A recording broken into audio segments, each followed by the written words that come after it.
When it comes to intelligence, there's a lot of talk about animal minds that have human-like characteristics. For example, some people say that dogs think like little kids, while others say that crows are as smart as a 7-year-old.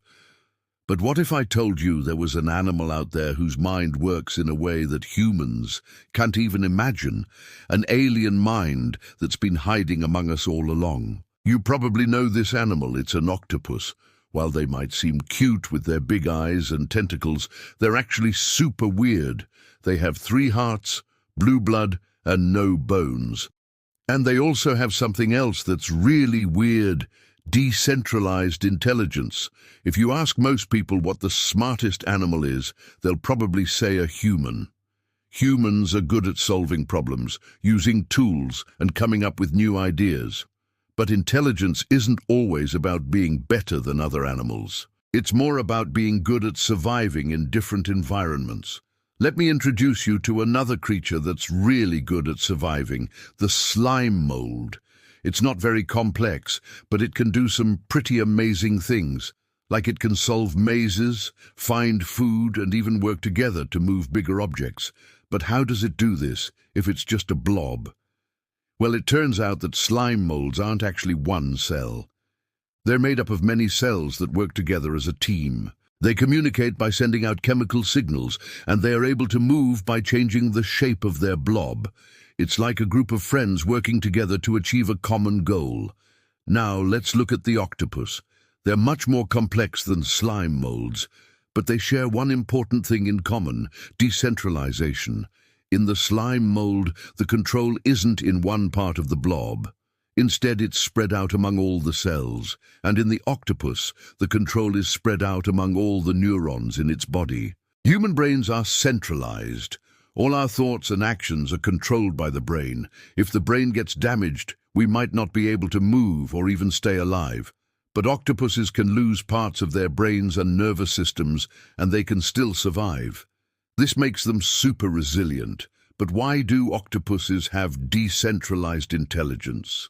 One reason is that it might help them deal with their environment. Octopuses live in a 3-dimensional environment. They have to squeeze through rocks and coral to hide from predators, and they also need to be able to sense danger from all sides. Having a centralized brain would make them vulnerable, because if the brain got damaged, they wouldn't be able to survive. But having a decentralized brain allows them to keep functioning even if part of their brain gets damaged. Another reason for their decentralized intelligence is that it might help them learn and remember things. When you learn something new, your brain stores the information in synapses, which are connections between neurons. The more you use these synapses, the stronger they become. But sometimes you need to forget old information in order to learn new things. This is called synaptic pruning, and it's important for keeping your brain healthy. But it can be hard to do because your brain doesn't want to get rid of important information. But octopuses might have a solution to this problem. Because their intelligence is decentralized, they don't have to rely on one part of their brain to store all their memories. This means that they might be able to learn new things more easily without forgetting the old. In fact, studies have shown that octopuses are really good at learning and remembering things. They can solve mazes, recognize shapes, and even open jars. But their intelligence isn't just about solving problems. It's also about expressing themselves. Have you ever seen an octopus change colors? They do this by controlling special cells called chromatophores. These cells contain pigments, and when the octopus wants to change color, it sends signals to the cells, telling them to expand or contract. This changes the amount of pigment in each cell, which changes the color of the octopus's skin. But octopuses don't just use these cells to camouflage themselves. They also use them to communicate. By changing colors, they can send signals to other octopuses. For example, they might flash their skin to attract a mate or warn off a rival. And octopuses can do even more amazing things with their skin. They can change the texture of their skin to feel rough or smooth. They can even create tiny bumps on their skin, which can help them hide from predators or sneak up on their prey. But even though octopuses are really smart and adaptable, they're still kind of mysterious to scientists. That's because they're really hard to study. They're almost impossible to keep in captivity because they escape from tanks by squeezing through small spaces. And even if you did manage to keep an octopus in captivity, it would only live for a few months.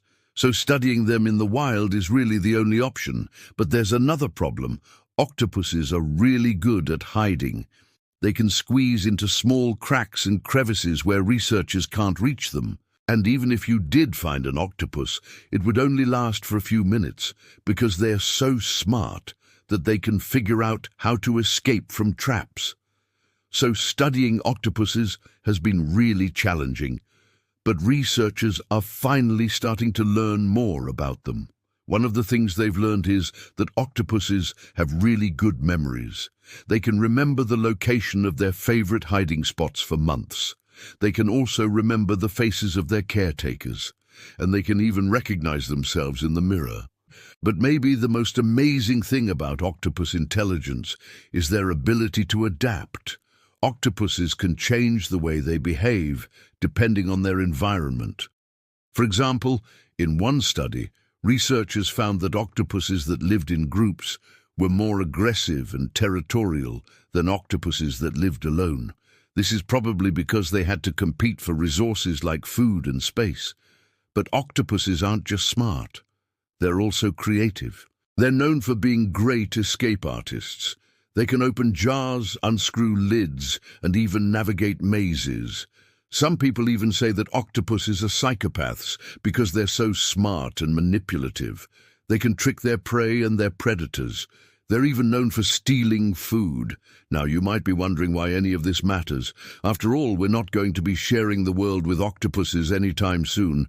But studying octopuses can teach us a lot about intelligence. It can also teach us about ourselves. For example, we're learning that intelligence isn't just about being smart. It's also about being adaptable, creative, and resilient. And octopuses are masters of all these things. They're super adaptable, and they're also really creative. They're known for being great escape artists. They can open jars, unscrew lids, and even navigate mazes. Some people even say that octopuses are psychopaths because they're so smart and manipulative. They can trick their prey and their predators. They're even known for stealing food. But octopuses aren't just smart. They're also creative. We're learning that intelligence isn't just about being smart. It's also about being adaptable, creative, and resilient. And octopuses are masters of all these things. They're super adaptable, and they're also really creative. So next time you see an octopus, don't just think of it as a cute sea creature. Think of it as a highly intelligent alien that's been hiding among us all along. Who knows? Maybe one day we'll learn to understand their language or even their culture. Until then, they'll continue to amaze us with their intelligence, adaptability, and creativity. If you like this video, please give it a thumbs up and subscribe for more science videos. Thanks for watching.